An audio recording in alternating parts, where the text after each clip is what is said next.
ನಮಸ್ತೆ ಸ್ನೇಹಿತರೆ, ಈ ಥರ ಒಂದು ಚಿಕನ್ ಸುಕ್ಕ ನಮ್ಮ ಕಡೆ ಹೇಗೆ ಮಾಡ್ತೀವಿ ಅಂತ ತೋರಿಸ್ತೀನಿ ನೋಡಿ. ತುಂಬ ಚೆನ್ನಾಗಿರುತ್ತೆ. ಇದು ಅನ್ನಕ್ಕೆ, ದೋಸೆಗೆ, ಚಪಾತಿಗೆ, ಇಡ್ಲಿಗೆ ಯಾವುದಕ್ಕೆ ಬೇಕಾದರೂ ಚೆನ್ನಾಗಿರುತ್ತೆ. ಮತ್ತು ಅನ್ನಕ್ಕಾದರೆ ನೀವು ಸ್ವಲ್ಪ ರಸಮ್ ಮಾಡಿಕೊಂಡ್ರೆ, ಟೊಮೊಟೊ ರಸಮ್ ಮಾಡಿಕೊಂಡು ಚೆನ್ನಾಗಿರುತ್ತೆ. ಬರದೆ ಈ ಥರ ಸ್ವಲ್ಪ ಹಾಗೆ ಅನ್ನಕ್ಕೆ ಕಲಸಿ ಸಹ ತಿನ್ಬೋದು. ಆದರೆ ಇದು ಇದ್ದರೆ ಚೆನ್ನಾಗಿರುತ್ತೆ, ರಸಮ್ ಇದ್ದರೆ ಚೆನ್ನಾಗಿರುತ್ತೆ. ಇದ್ರ ಜೊತೆಗೆ ಎಷ್ಟು ಚೆನ್ನಾಗಿರುತ್ತೆ ನೋಡಿ. ಸ್ವಲ್ಪ ಸಿಂಪಲ್ಲಾಗಿ ಸಹ ಮಾಡ್ತಾ ಇರೋದು ನಾನು. ಇನ್ನು ತುಂಬ ಐಟಮ್ ಎಲ್ಲ ಏನು ಹಾಕಲಿಲ್ಲ ನೋಡಿ, ಆದರೂ ಟೇಸ್ಟ್ ತುಂಬ ಚೆನ್ನಾಗಿರುತ್ತೆ. ಒಂದು ಸಾರಿ ಮಾಡಿ ನೋಡಿ, ಆವಾಗ ನಿಮಗೆ ಗೊತ್ತಾಗುತ್ತೆ ಎಷ್ಟು ಚೆನ್ನಾಗಿರುತ್ತೆ ಅಂತ. ನಾನು ಏನು ಮಾಡಿದ್ದೆ, ಮನೆಯಲ್ಲೇ ಸ್ವಲ್ಪ ಬೆಣ್ಣೆ ಮಾಡಿದ್ದಿತ್ತು. ಬೆಣ್ಣೆ ಅಂದರೆ ತುಪ್ಪ ನಾವು ಮಾಡ್ತೀವಿ, ಹಾಗಾಗಿ ಅದು ಮಾಡೋದು ವಿಡಿಯೋ ಸಹ ಹಾಕಿದ್ದೆ ನಾನು. ಹೋಗಿ ಚಾನಲಲ್ಲಿ ನೋಡಿ. ಈ ಥರ ನೋಡಿ, ಅದನ್ನು ಬೆಣ್ಣೆನ ಏನು ಮಾಡಿದೆ ಅಂದರೆ, ಅದು ತುಪ್ಪ ಆಗೋ ತನಕ ಸ್ವಲ್ಪ ಕಾಯಿಸಿದ್ದೆ. ಅಂದರೆ ಹಾಗೆ ತುಪ್ಪ ಹಾಕಿ ಮಾಡೋದಕ್ಕಿಂತ ಈ ಥರ ಬೆಣ್ಣೆ ಹಾಕಿ ಅದು ತುಪ್ಪ ಆಗೋ ತನಕ ಸ್ವಲ್ಪ ಬಿಡಬೇಕು. ಅದು ತುಪ್ಪ ಸ್ಮೆಲ್ ಬರುತ್ತೆ ನೋಡಿ, ಆವಾಗ ಈರುಳ್ಳಿ ಹಾಕಿ ಫ್ರೈ ಮಾಡಬೇಕು. ಇವಾಗ ನೋಡಿ, ಸ್ವಲ್ಪ ಚಟಪಟ ಅನ್ನೋದು ಕಮ್ಮಿ ಆಗುತ್ತೆ, ಆವಾಗ ಗೊತ್ತಾಗುತ್ತೆ ಅದು ತುಪ್ಪ ಆಗಿದೆ ಅಂತ. ಸ್ಮೆಲ್ ಬರುತ್ತೆ ನಿಮಗೆ ತುಪ್ಪದ್ದು, ಆವಾಗ ತುಂಬ ಚೆನ್ನಾಗಿರುತ್ತೆ. ಈ ಥರ ಒಂದು ಸಾರಿ ಮಾಡಿ ನೋಡಿ. ಈ ಥರ ಈರುಳ್ಳಿ ಹಾಕಿ ಇವಾಗ ಅದು ಸ್ವಲ್ಪ ಕೆಂಪಾಗೋ ತನಕ ಫ್ರೈ ಮಾಡೋದು. ಮತ್ತು ಮಾಮೂಲಿನೇ, ಆದರೆ ಇದೊಂದು ಫಾಲೋ ಮಾಡಿ. ಬೆಣ್ಣೆ ಹಾಕಿ ಒಂದು ಸಾರಿ ಮಾಡಿ ಟ್ರೈ ಮಾಡಿ, ಗೊತ್ತಾಗುತ್ತೆ ಎಷ್ಟು ಟೇಸ್ಟ್ ಒಂಥರ ಡಿಫ್ರೆಂಟಾಗಿ ಚೆನ್ನಾಗಿರುತ್ತೆ ನೋಡಿ. ಹಸಿಮೆಣಸು ಬೇಕಾದರೆ ನೀವು ಫಸ್ಟೇ ಹಾಕ್ಕೊಂಡು ಆಮೇಲೆ ಈರುಳ್ಳಿ ಹಾಕ್ಬೋದು. ನನಗೆ ಮರ್ತೋಯ್ತದು, ಆಮೇಲೆ ಹಾಕಿದೆ.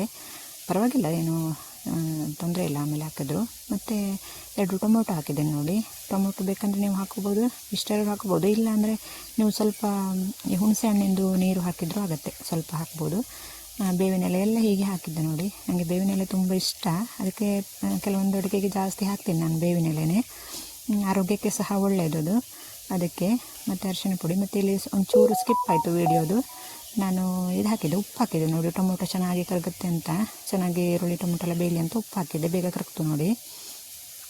ಉಪ್ಪೊಂದು ಸ್ವಲ್ಪ ಹಾಕ್ಕೊಳ್ಳಿ, ತುಂಬ ಅಲ್ಲ, ಸ್ವಲ್ಪ ಹಾಕ್ಕೊಳ್ಳಿ. ಆಮೇಲೆ ಮಾಂಸ ಬೇಯ್ತಾ ಆಮೇಲೆ ಹಾಕ್ಕೋಬೋದು, ತುಂಬ ಬೇಡ. ಅದಕ್ಕಾಗೋಷ್ಟು ಮಾತ್ರ ಉಪ್ಪು ಹಾಕ್ಕೊಳ್ಳಿ. ಇವಾಗ ಅಷ್ಟು ಕರಗಿದ ಮೇಲೆ ಹೀಗೆ ಮಾಂಸನ ಹಾಕಿ ಇದು ಮಾಡೋದು ನೋಡಿ. ಇವಾಗ ಅದರಲ್ಲಿ ನೀರು ಬಿಡುತ್ತೆ ಅಲ್ವಾ, ಉಪ್ಪು ಹಾಕಿದರೆ ಪಟ್ ಅಂತ ನೀರು ಬಿಟ್ಟುಬಿಡುತ್ತೆ ತುಂಬ ಉಪ್ಪಾದರೆ. ಅದಕ್ಕೆ ನಾನು ಸ್ವಲ್ಪ ಮಿಕ್ಸ್ ಮಾಡಿಕೊಂಡು ಆಮೇಲೆ ಉಪ್ಪು ಹಾಕೋದು. ಸ್ವಲ್ಪ ಎಣ್ಣೆ ಎಲ್ಲ ತಗೊಳ್ಬೇಕು. ಇದು ಬೆಣ್ಣೆ ಹಾಕಿದ್ದಲ್ವ, ತೆಂಗಿನ ಎಣ್ಣೆನೂ ಹಾಕ್ತೀವಿ ನಾವು. ಇವಾಗ ಬೆಣ್ಣೆ ಹಾಕಿ ಮಾಡಿದ್ದು ನಾನಿದು. ಅದರಲ್ಲಿ ಸ್ವಲ್ಪ ಇದಾಗೋ ತನಕ, ಬೇಯೋ ತನಕ ಈ ಥರ ಇದು ಮಾಡಿ, ಆಮೇಲೆ ಸ್ವಲ್ಪ ಉಪ್ಪು ಹಾಕಿ ಮುಚ್ಚಿಬಿಡಿ. ಅದು ನೀರೆಲ್ಲ ಚೆನ್ನಾಗಿ ಬಿಟ್ಕೊಳ್ಳುತ್ತೆ. ಆದರೆ ಸ್ವಲ್ಪ ಬೇಯಬೇಕಿದು. ಅಂದರೆ ಏನಾಗುತ್ತೆ ಅಂದರೆ, ಎಲ್ಲ ಮಸಾಲೆ ಐಟಮು ಒಂದು ಪುಡಿ ಮಾಡಿದ್ದು ನಾನು ಹಿಂದೆ ವೀಡಿಯೋದಲ್ಲಿ ಹಾಕಿದ್ದೀನಿ ನೋಡಿ. ಅದು ಇದಕ್ಕೆ ಹಾಕಿದ ಪುಡಿ ವೀಡಿಯೋ ಹಾಕಿದ್ದೀನಿ, ಅದನ್ನು ಬೇಕಾದರೆ ನೋಡ್ಕೊಳ್ಳಿ ಹೇಗೆ ಮಾಡೋದು ಅಂತ. ಮತ್ತು ಅದು ಎಣ್ಣೆಯಲ್ಲಿ ಫ್ರೈ ಮಾಡಿದ್ದು ಮಸಾಲೆ ಪುಡಿನೂ. ಮತ್ತು ಕಾಯಿ ಒಂದು ಕಾಯಿ ಆಗೋಷ್ಟು, 2 kgಗೆ 1 ಕಾಯಿ ಆಗೋಷ್ಟು ನಾನು ಫಸ್ಟೇ ಹುರಿದು ಇಟ್ಕೊಂಡಿದ್ದೆ. ತೆಂಗಿನಕಾಯಿನ ಸ್ವಲ್ಪ ಹುರಿದು ಹಾಕಬೇಕು, ಆವಾಗ ಟೇಸ್ಟ್ ಚೆನ್ನಾಗಿರುತ್ತೆ. ಆ ಥರ ಮಾಡಿ ಇಟ್ಕೊಂಡಿದ್ದೆ ನಾನು. ಹುರಿದದ್ದು ವೀಡಿಯೋ ಸ್ಕಿಪ್ ಆಯಿತು, ಇವಾಗ ತೋರಿಸ್ತೀನಿ ನೋಡಿ. ಈ ಥರ ಹುರಿದು ಇಟ್ಟಿದ್ದೀನಿ ನೋಡಿ. ಇದನ್ನು ಸ್ವಲ್ಪ ಒಂದು ಸಾರಿ ಗುರ್ರು ಮಾಡಿ ಬಿಡಿ ಸಾಕು ಮಿಕ್ಸಿಲಿ. ಅಂದರೆ ತುಂಬ ನುಣ್ಣಗಾದರೆ ಚೆನ್ನಾಗಿರೋದಿಲ್ಲ ಅದು. ಸ್ವಲ್ಪ ಇವಾಗ ನಾನು ಮಾಡಿದ್ದೇನೆ ನೋಡಿ, ಇಷ್ಟು ಮಾಡಿದರೆ ಸಾಕು. ಅದು ತುಂಬ ನುಣ್ಣಗೆ ಆಗಬಾರ್ದು, ಅದು ಒಂದೊಂದು ಥರ ಟೇಸ್ಟ್ ಇರುತ್ತೆ. ನುಣ್ಣಗಾದರೆ ಅದು ಬೇರೆ ಟೇಸ್ಟು. ಈ ಥರ ಸ್ವಲ್ಪ ಜರ್ಬರಿ ಇರಬೇಕು, ಆವಾಗ ಚೆನ್ನಾಗಿರುತ್ತೆ. ಈ ಥರ ಮಾಡಿ ಇಟ್ಕೊಳ್ಳಿ. ಫಸ್ಟೇ ಮಾತ್ರ ಹುರಿದಿಟ್ಕೊಳ್ಳಿ. ನೀವು ಇದೆಲ್ಲ ಮಾಡೋಕ್ಕಿಂತ ಮುಂಚೆ ಹುರಿದು ಸೈಡಿಗೆ ಇಟ್ಕೊಂಡ್ರೆ ಅದು ಸ್ವಲ್ಪ ತಣ್ಣಗಾದ ಮೇಲೆ ಗುರು ಮಾಡ್ಬೋದು, ಮಿಕ್ಸಿಗೆ ಹಾಕ್ಬೋದು, ಚೆನ್ನಾಗಿರುತ್ತೆ. ಇದು ಪುಡಿದು ವೀಡಿಯೋ ಹಾಕಿದ್ದೆ ನೋಡಿ, ಅದು ನೋಡಿ ಹಿಂದೆ ಚಾನಲಲ್ಲಿ ಇದೆ, ಬೇಕಾದರೆ ನೋಡಿ. ಎಷ್ಟು ಚೆನ್ನಾಗಿರುತ್ತೆ ನೋಡಿ, ಸಿಂಪಲ್ಲಾಗಿ ಮಾಡಿದ್ದು. ಅದು ಸಹ ತುಂಬ ಐಟಮ್ ಏನು ಹಾಕಲಿಲ್ಲ ನಾನು. ಮತ್ತು ಇದು 1 ಚಮಚ ಗರಂ ಮಸಾಲೆ ಪುಡಿ ಹಾಕಿದ್ದೆ, ಅದು ಒಂದು ಚೆನ್ನಾಗಿರುತ್ತೆ. ಇದಕ್ಕೆ ಪುಡಿನೇ ಆಗಬೇಕದು, ಚಕ್ಕೆ ಎಲ್ಲ ಹಾಕಿ ಇದು ಮಾಡಲಿಕ್ಕಾಗೋದಿಲ್ಲ ಅಂತ ಪುಡಿ ಹಾಕಿದೆ, ಚೆನ್ನಾಗಿರುತ್ತೆ ಅಂತ.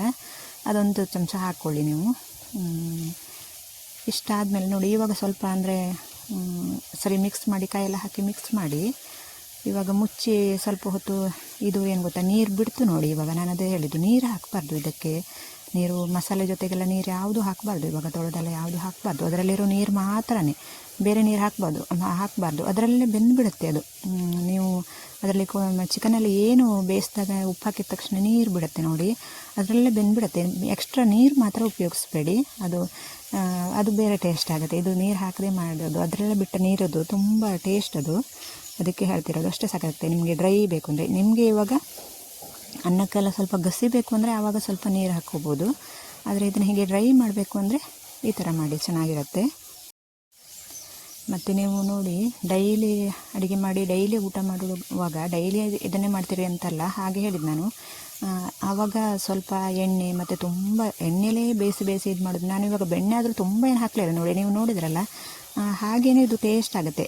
ಎಲ್ಲ ಐಟಮ್ ಅಷ್ಟೇ, ಬರೀ ಇವಾಗ ಎಣ್ಣೆ ಹಾಕಿ ನಾವು ತುಂಬ ಬೇಯಿಸಿದ ತಕ್ಷಣ ಟೇಸ್ಟ್ ಆಗುತ್ತೆ, ಆದರೆ ಬಾಯಿಗೆ ರುಚಿ ಆಗುತ್ತೆ, ಆದರೆ ಆರೋಗ್ಯಕ್ಕೆ ಅಷ್ಟೇನು ಒಳ್ಳೆಯದಲ್ಲ ಅದು ನಾವು ಡೈಲಿ ತಿನ್ನೋದು.